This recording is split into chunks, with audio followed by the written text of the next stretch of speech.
General Ziaul हक का martial law Pakistan का पहला मार्शल लॉ नहीं है। पाकिस्तान इससे पहले भी 2 मार्शल लॉ भुगत चुका है। इस पस मंजर में क्या ये कहा जा सकता है कि 1977 के मार्शल लॉ की मंसूबाबंदी भी बहुत पहले की जा चुकी थी?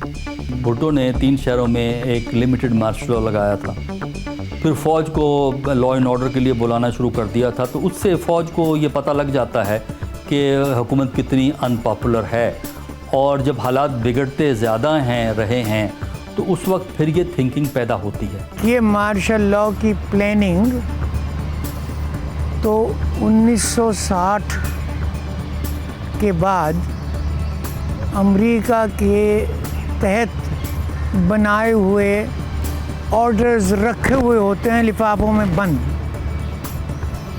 किस तरह टेक ओवर करना है। तो प्लानिंग तो हमेशा मौजूद होती है। प्लानिंग क्या कर रहे थे, यानी उन्हीं को, उन पर इतना एतमाद था ज़ियाउल हक पर कि उन्होंने उनको यानी जब वो 76 में उन्होंने आर्मी चीफ बनाया, उन पर बेशुमार एतमाद किया। उन्होंने फिर उनके कहने पर 3 जगह मार्शल लॉ लगाए, बल्कि फ़ौज ने बाद जगह गोलियां भी चलाईं। एक राय यह है कि 5 जुलाई 1977 से पहले भुट्टो हुकूमत और अपोजिशन इत्तेहाद के दरमियान समझौता तय पा चुका है। अब्दुल हफीज पीरजादा और प्रोफेसर गफूर अहमद हुकूमत और अपोजिशन की मुज़ाकराती टीम के रुकन रहे हैं। वो इस अमर की तहरीरी तस्दीक कर चुके हैं, लेकिन एक दूसरी राय भी है जो इसके बिल्कुल बरक्स है। बज़ाहिर दोनों आरा वज़नी मालूम होती हैं। मुझसे जनरल ज़ियाउल हक ने खुद कहा, जनरल सवार खां बैठे थे, वो गवाह होंगे, कि हमने तो 23 जून को जुल्फ़िकार अली भुट्टो से कह दिया था कि हम मार्शल लॉ लगा देंगे अगर सियासतदान आपस में फ़ैसला न कर सके।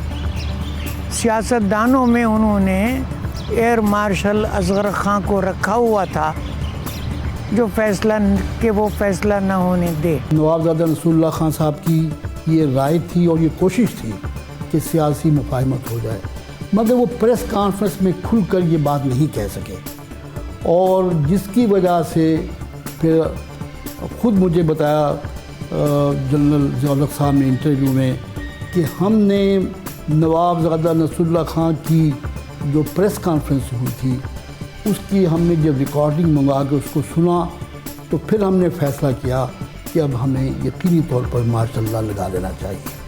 5 जुलाई के मार्शल लॉ का एक पहलू ये है कि अपोजिशन इत्तेहाद के कई सरकर्दा रहनुमा एलानिया मार्शल लॉ का मुतालबा कर रहे हैं।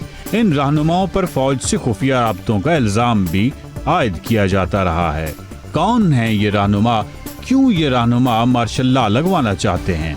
मुझसे खुद पीर पलाड़ा मरहूम ने राब्ता कायम किया और मुझसे कहा, रात के 2 बजे 2 तारीख की रात मुझे उन्होंने हसन महमूद साहब के ज़रिए पैगाम भेजा, बल्कि मुझे गाड़ी भेजी कि आप आएँ। मैं उनसे मिला, उन्होंने कहा जी मेरी तरफ से आप एक तकरीर या एक बयान तैयार करें जिसमें ये मुतालबा किया जाए कि मार्शल लॉ के सिवा पाकिस्तान के मसाइल का कोई हल नहीं। एयर मार्शल असगर खान की भी यही राय थी कि ये हम भुट्टो पर एतमाद नहीं कर सकते, ये हमें धोखा देगा और मार्शल लॉ ही इसका रास्ता है।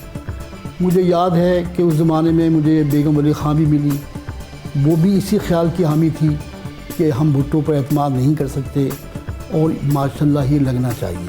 तो मतलब ये खुद PNA में ऐसे लोग मौजूद थे जो हर कीमत पर मार्शल लॉ ही चाहते थे। Why should we be prevented from advancement in nuclear technology? And the argument hinges on it. No, that we do not want Pakistan to have this capability. And inshallah, the people of Pakistan will see that I will complete the mission for this great nation. वजीर आजम भुट्टो कहते हैं कि एटमी programme जारी रखने पर America उनसे नाराज है। अमेरिका उनको हर कीमत पर गिराना चाहता है। अमेरिका ही इनके खिलाफ अपोजिशन की एहतजाजी तहरीक की पुष्ट पनाही कर रहा है।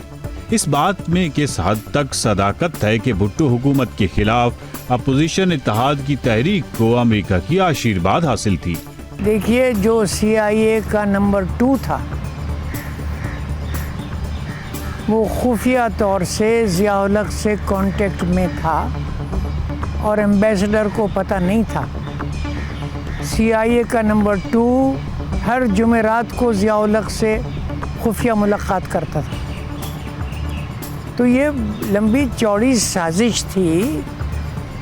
امریکہ نے پاکستان کو آنسو گیس دینے سے انکار کر دیا۔ کوئی آرڈر دیا ہوا تھا حکومت نے پاکستان نے اس جھگڑے سے پہلے، لیکن جب یہ دنگا فساد شروع ہوا، PNA کی موومنٹ شروع ہوئی، تو انہوں نے فیصلہ کیا کہ یہ جو آنسو گیس ہے وہ گورنمنٹ آف پاکستان کو وہ آرڈر امپلیمنٹ نہیں ہوگا۔ دوسرا یہ ہے کہ پاکستان اور امریکہ کے درمیان ایک اچھی کوالٹی کے ایئر فورس کے ہوائی جہازوں کا ایک ایگریمنٹ ہوا تھا کہ وہ پاکستان ایئر فورس کو پرووائڈ کیے جائیں گے، فائٹر ایئر کرافٹ جو ہیں، لیکن وہ ایگریمنٹ بھی اسی جو موومنٹ کے درمیان جو ہے وہ امریکہ نے کینسل کر دیا تھا، یا پوسٹ پون کہہ لیجئے۔ اس نے کہا ہم فوری طور پہ سپلائی نہیں شروع کر سکتے، وہ ایک طرح کی کینسلیشن تھی۔ یہ خبر بھی ہمارے میڈیا میں چھپی، تو اس سے یہ میسیج ایک گیا PNA والوں کو اور سب لوگوں کو کہ امریکہ جو ہے بھٹو سے خوش نہیں ہے، اور اب چونکہ ایجیٹیشن چل گیا ہے تو اس کی وجہ سے وہ اپنی ناراضگی کو ظاہر کرتے ہیں۔ تو اس قسم کا سرکمسٹینشل ایویڈنس تو ہے۔ دیکھیے کہ امریکہ کے کہنے پہ کوئی گولی کھانے کے لیے کون تیار ہوتا ہے؟ یہاں تو لوگوں نے گولیاں کھائی۔ یہاں 11 اپریل کو جو ہوا وہ خواتین پر جو گولیاں چلی، اور جس طرح وہ وہاں سے لے کر آئے، ہیرا منڈی سے فاحشہ عورتوں کو لے کر آئے، ان کے ذریعے سے عورتوں کو ذلیل کرنے کی کوشش کی، یہ کوئی امریکہ کہہ ہی نہیں کرتا۔ یہ تو اندر سے ایک ابھار تھا، وہ ایک شریعت کا بھی ابھار تھا، جمہوریت کا ابھار بھی تھا، اور ایک عام اس کے خلاف جو نفرت تھی اس کا اظہار تھا۔